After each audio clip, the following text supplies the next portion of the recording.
So I want to thank you so much, Dr. Heru. And that is very African, the name.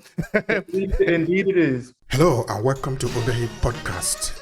I'm your host, Obehi Ewanfo, and I strongly believe that everyone has a story to share. Now let's get started into this episode.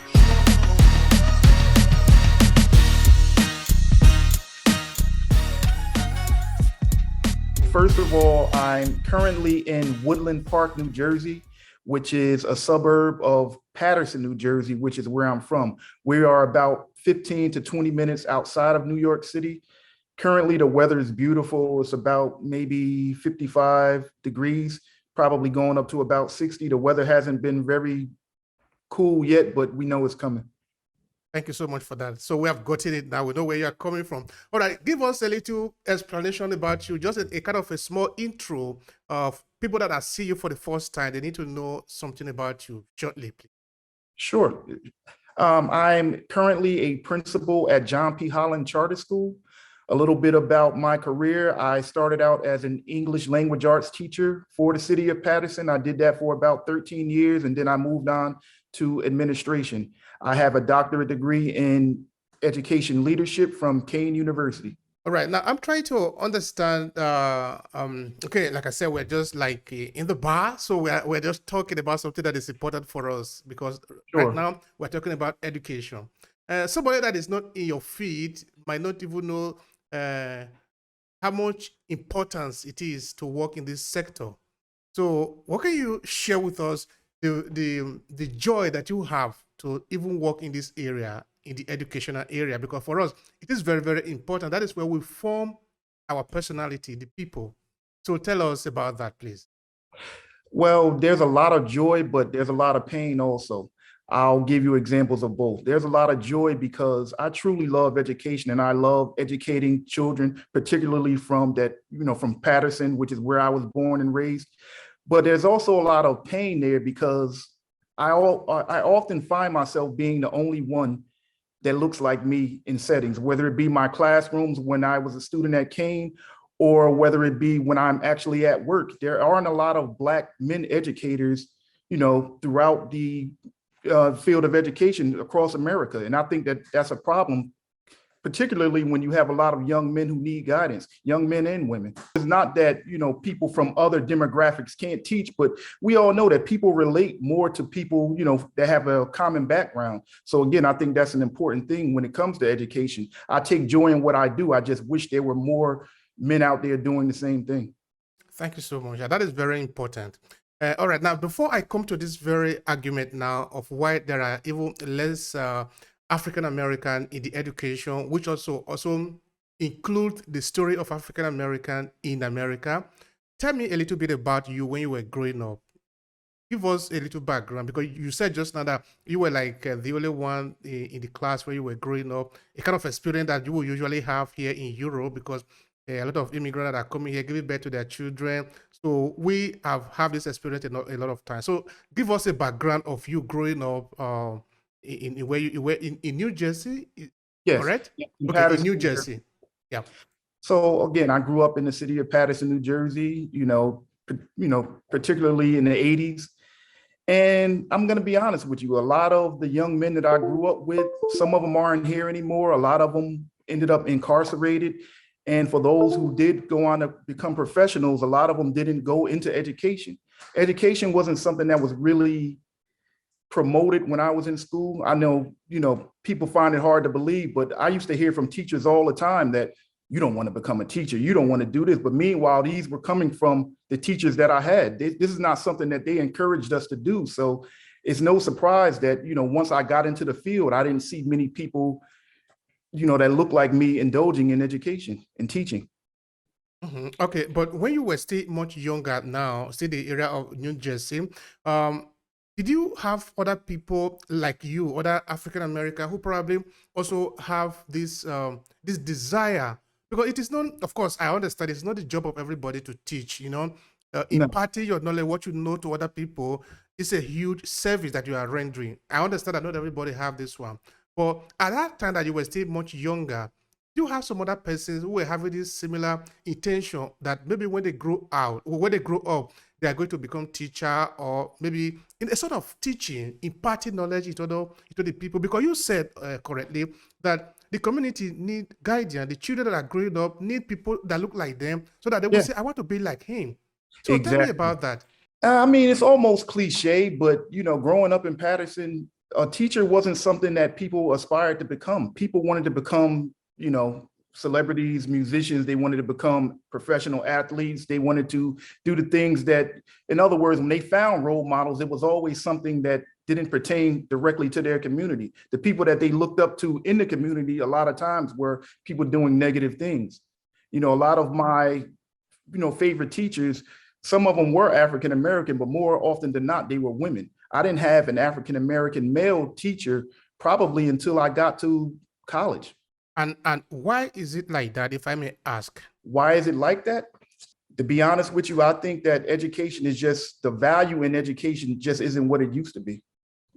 People these days, they don't value education as much as they did years ago. I mean, there's way more distractions now with younger people. And as educators, we just need to find ways to make it, more enticing to younger people, because a lot of times young people just find education more as an obligation rather than something that they pursue. They're only doing it because they're quote unquote supposed to do it, or they have to do it in order to survive. It's not something that they truly enjoy.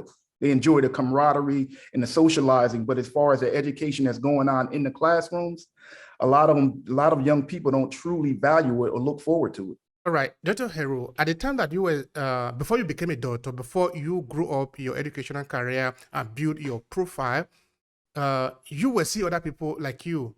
And of course, you didn't end up like most of them.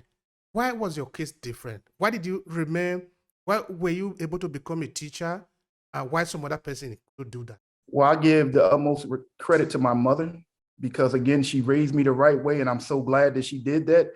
But I mentioned before that a lot of young men that I grew up with, a lot of them turned down the wrong path. But the way I was raised, I just never found a desire to indulge in criminal activities. I didn't actually want to become a teacher, until I was about 30 years old. But I always knew deep down inside that I wanted to do something positive, because I've always been a person that valued my community. All right. Now, take me there a little bit to New Jersey, in the community where you grew up from. About the percentage, more or less, of the people, the composition of the community. Okay. Yeah, Okay. yeah. So I'm trying to look at the ratios to the black to white, or the population, more or less. So when I was growing up in the 80s, I would say that Patterson was probably maybe 70% African American. Now the city is probably about maybe 20%.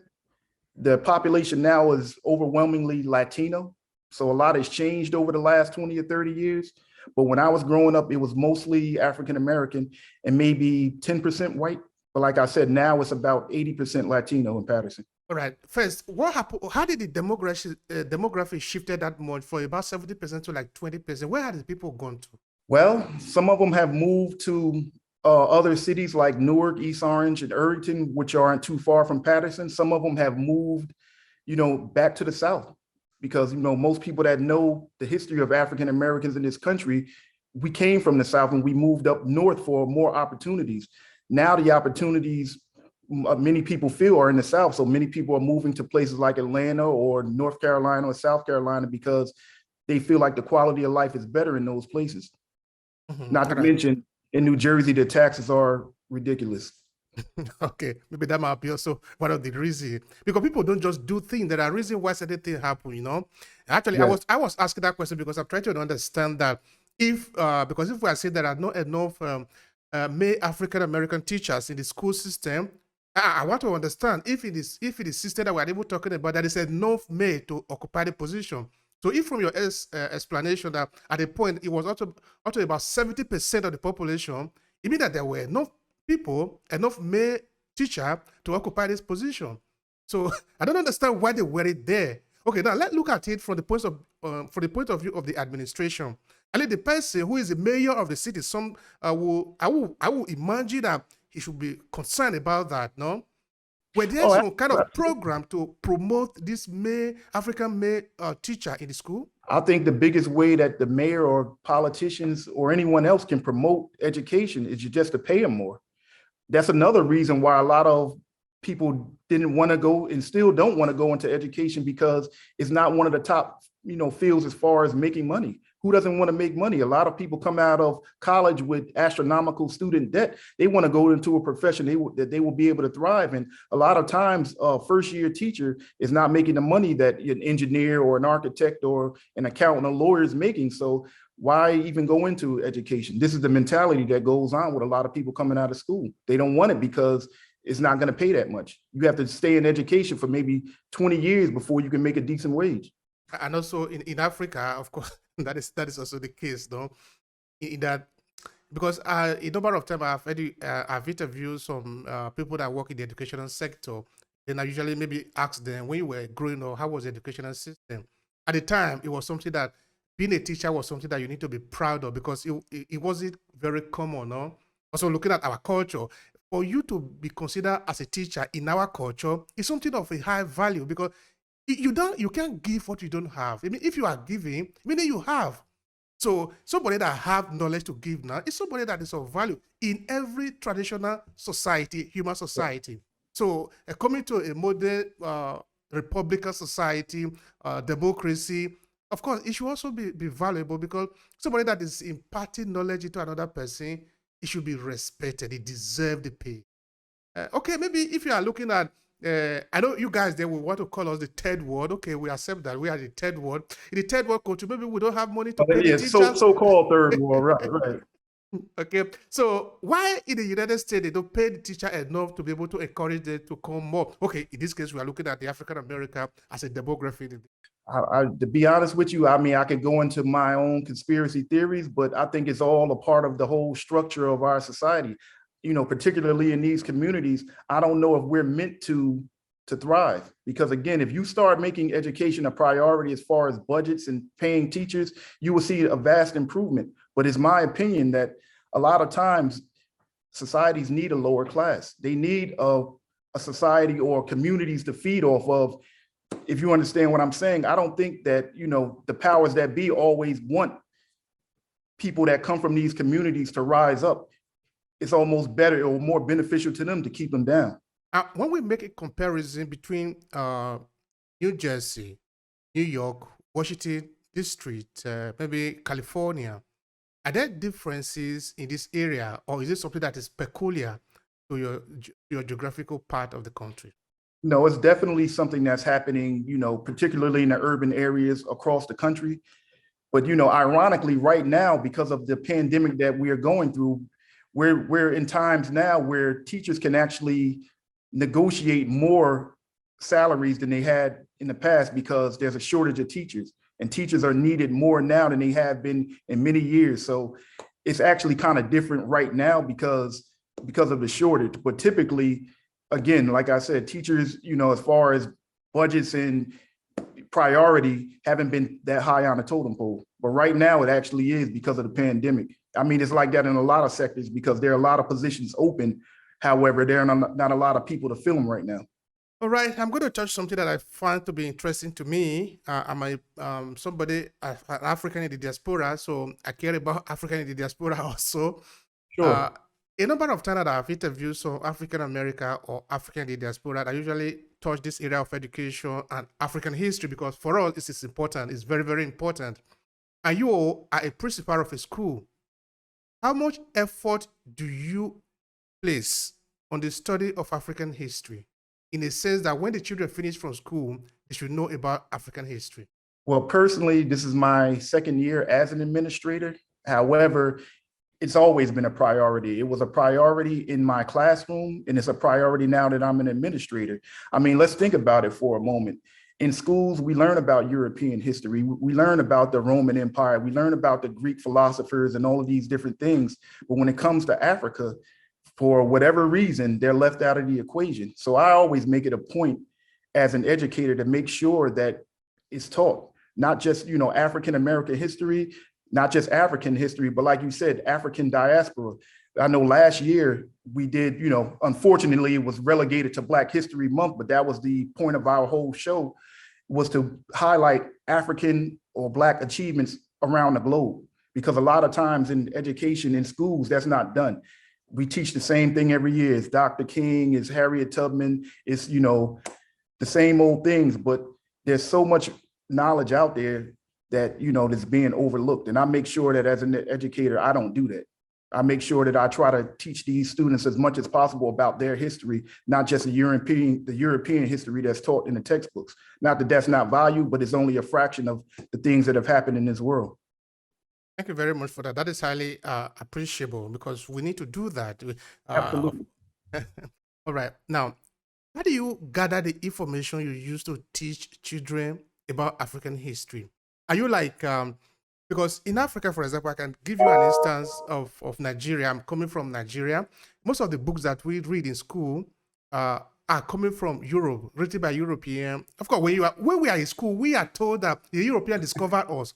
I'm not saying that Sure. we're not in Europe now, we're not in the United States. We are in Africa, in Nigeria, in Ghana, in Ivory Coast, in South Africa. This is what they are teaching us. So the question is, where do you get the information that you pass to the children? How do you gather this data? And first of all, I'm glad you mentioned that, because a lot of times here, that's even a problem. When we speak about Africa, they almost speak about it like it's a country and not a continent. They just speak about Africa just as it's just one entity. It's not many countries and many cultures and many, different realms. It's all just Africa. But to answer your question, where do I get the information from? These are all lessons that I had to go out and seek on my own. I was able to find out about scholars like Dr. John Henrik Clark and, Anthony Browder, or, these people that actually teach our history. I read their books and I find out that there's just so much out there, and I'm still learning to this day. But as I get this information, like they say, each one teach one. What good is the information if it's just in between my ears? I have to make sure that I pass it on to students. All right. And I'm trying to understand if there is a difference between when you were going to school and now that you are in, society is a very important structure. Somebody who wants to understand the society, you will see that it's a living thing. It's really a living thing. We are all part of the system. Either we are just in the cycle. Once you were in school learning, now you are in school, no longer like learning, but you are imparting because you have learned. So if you make a comparison between when you were going to school, there were a lot of people, not of your color, but you were there like a kind of an outcast almost. Mm-hmm. What kind of comparison would you make in terms of the knowledge that you were getting? Okay, now in this case, we can even say about Africa.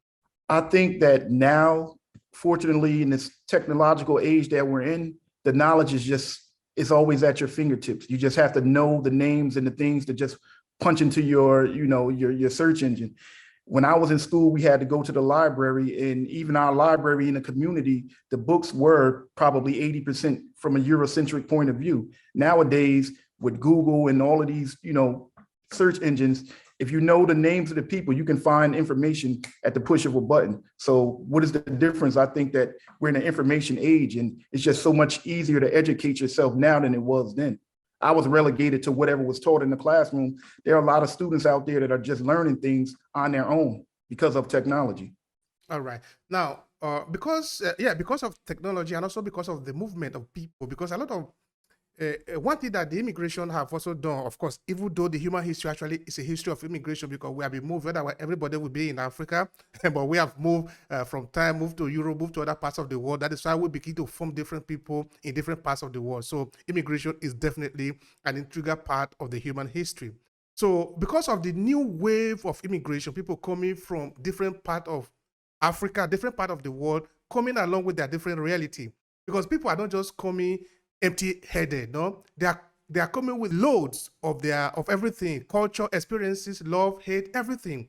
So since in this case now we're trying to filter the information, no? It's not just everything come. We are looking for the specific one. In this case, we're looking for information that is relevant to the African reality. So in the United States, for example, you do have a lot of Africans that are coming there, no? They might be coming from Ghana, coming from Congo, coming from Nigeria, coming from South Africa. Have you had the time to maybe have a dialogue with them to see maybe what you learned when you were growing up and what is available in the society is exactly also what they are maybe coming into the country with, so that you can then sort of, I don't know, pass this information to the children? Well, absolutely, because I think that, again, like you said, there are many people that come from Africa and come into these, communities like Patterson. I've had the opportunity to meet people that come from Nigeria and people that come from Ghana and all of these places, and they pass on information about their culture. Again, going back to when I was a kid, I didn't have access. The only information I knew about Africa is what I saw on TV. And that is just, a lot of time, that was just so limited. Nowadays, I do meet people from Africa, a lot. And again, I get into conversations and I'm able to see that there's just so much out there that I didn't know. And a lot of times these things are very, extremely valuable. All right. Now, I want to also know from the point of view of the children. Sorry that I'm just too key on this area, because it's very vital for me. It's very important for me, because I'm an immigrant. I'm talking to you from Italy. I'm from Nigeria. So this story Yeah, is absolutely important for me, how my people in other parts of the world are living. So sure, it's vital for me. So how do the children react when you pass them this information? Because, of course, this is not their regular lifestyle. Then you are sure. telling them, I don't know, maybe about a king in Africa, a kingdom, or a way of life, a democracy. Then you tell them a different version of democracy, because it does exist. The democracy that we have is not the only one that is coming from Europe. There are different way of living. By the time you pass this strange way of living to them, because it's not their way of life, what do they say? I mean, what are their reaction? Well, it blows their mind a lot of times. I mean, I'll give you an example. There was a couple of weeks ago, I actually went into the classroom and I was given because Columbus Day just passed and we were having a discussion about Christopher Columbus. And a lot of students, again, are from Latino communities, and they didn't realize that Dominicans and Puerto Ricans originated from the same tribe, which is the Taino tribe. I know that we're talking about Africa, but I'm just giving you an example because it's all rooted in Africa anyway. But the fact that they didn't realize that their histories are so intertwined, even with the Dominican Republic and Haiti, they didn't realize that these are essentially the same people that were just colonized by different Europeans. So when I actually lay that on them, it just blows their mind because they didn't know it. And a lot of times their parents didn't even know that. There's such division that goes on with a lot of these cultures, and they don't even realize that we're all rooted in the same soil. Thank you. That is very important, no? All right. Now, Extremely. I would also like to ask you like this. You see, many Europeans who are in the United States, because of course the people that are in the United States, that you are an indigenous people in that land, the ready that they want to call it, or you are from, every other person is coming from outside. So Everybody. Mhm. if you are a white person, they want to call them, you are coming from Europe, or if you are a black person, you are coming from Africa. So everybody other than the indigenous people is an immigrant. So Mhm. what they do is that they try to connect them to Europe. That is what the Of white course. culture do.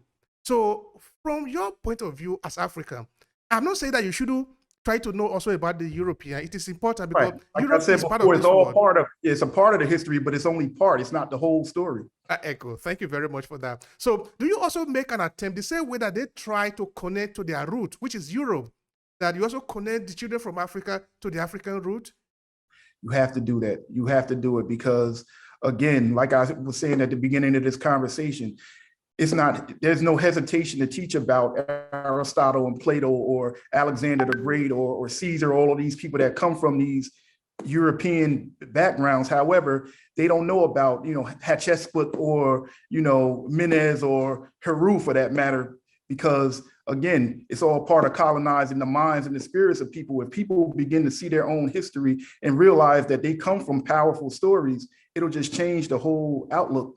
But again, I'm not sure some people want to do that because again, it's one thing to colonize land, but when you colonize a person's spirit and their mind, you have them forever and you're able to control them. It's all about control. Right. You are not sure some people want to do that. And why would they Yeah, want to do that? I don't think they do. Okay, fine. Um, you know, another thing also is the conversation, no? Is that when you tell children something that is not part of their regular life, of course, they take this information home.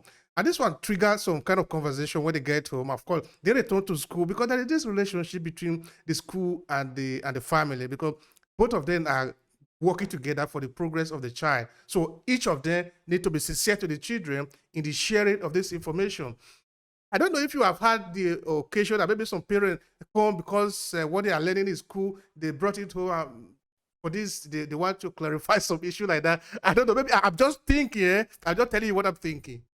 I think that for the most part in my career, the only feedback that I've received from parents, particularly African-American parents, is that they want more of it. The actually negative feedback that I hear about in the news with this whole critical race theory that's become controversial, it typically comes from people outside of the community because they're afraid that something's going to be said or taught that's going to disrupt the harmony that happens in their communities. Why do you want to teach children about the racist acts that have happened here in America? That's only going to make people more angry. I'm not sure it'll make them angry, but it'll definitely make them more enlightened. So, I don't really get that. But to answer your question, I really haven't had any backlash or negative feedback from parents because I think they want their students or their children to learn about these things. More often than not, the backlash comes from other people.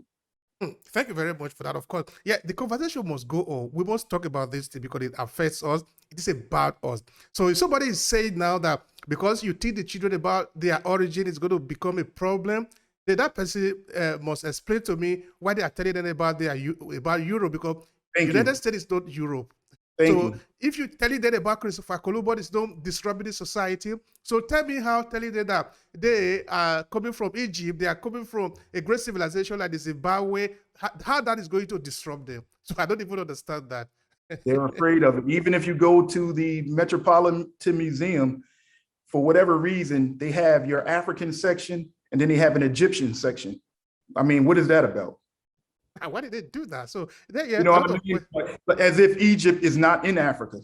You know what I mean? But again, it's all about empowering people. When people begin to feel empowered and know about their history, it just changes the whole, it changes the scene. And again, I'm not sure that people want the scene to be changed. They want, African children or African-American children, whenever they think about their history, the first thing they think about is slavery.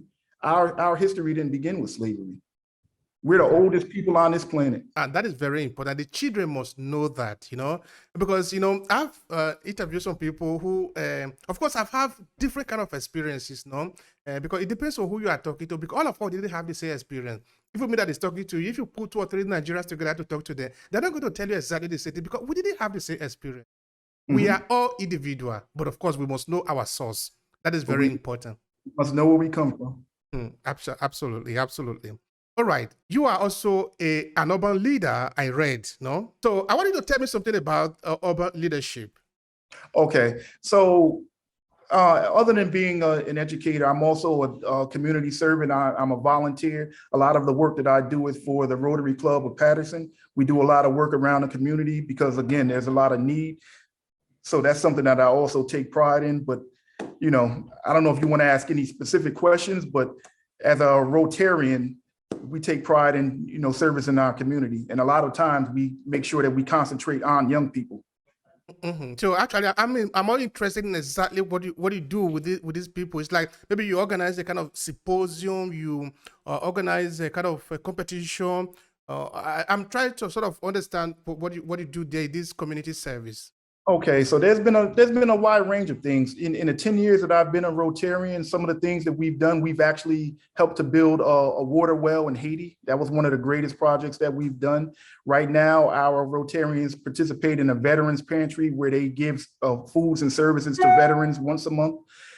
We've actually had scholarships where we've given money to students that are currently in school. So we do a wide range of things. We, have food drives. We've had blood drives. So whenever we see that there's a need in the community, we try to, galvanize people to help. All right. All this year that you have worked in the educational sector, what would you say you have learned personally in working in this sector?